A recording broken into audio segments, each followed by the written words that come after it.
Sir, અમે આ ઘોગંબા તાલુકા આદિવાસી યુવા સંઘર્ષ સમિતિના માધ્યમથી પંચમહાલ જિલ્લાના ઘોગંબા તાલુકામાં કુલ 26 તાલુકા પંચાયત સીટો છે.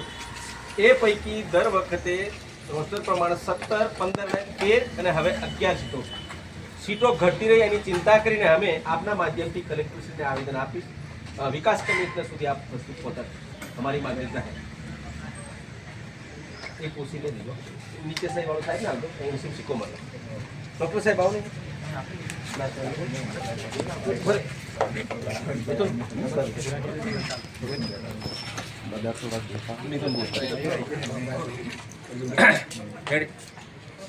આજરોજ મામલતદાર શ્રી ઘોગંબાને ઘોગંબા તાલુકા પંચાયતની કુલ 26 સીટો પૈકી અમારા અનુસૂચિત જનજાતિની 11 સીટો એટલે સીટો દર વર્ષે ઘટતી રહે છે. એના માટે વિકાસ કમિશનરને અને ચૂંટણી કમિશનરને આદિવાસી યુવા સંઘર્ષ સમિતિના માધ્યમથી અમે આવેદનપત્ર આપીને એ માગણી કરી રહ્યા છે કે અમારી સીટો ઘટવી ના જોઈએ. અનુસૂચિ 5 મુજબ શિડ્યુલ એરિયા 5 અનુસાર અમને હક 50% હોવો જોઈએ. એ માગણીને આપતું અમે આવેદનપત્ર આપ્યું. નામ ગુલસિંહ રાઠવા.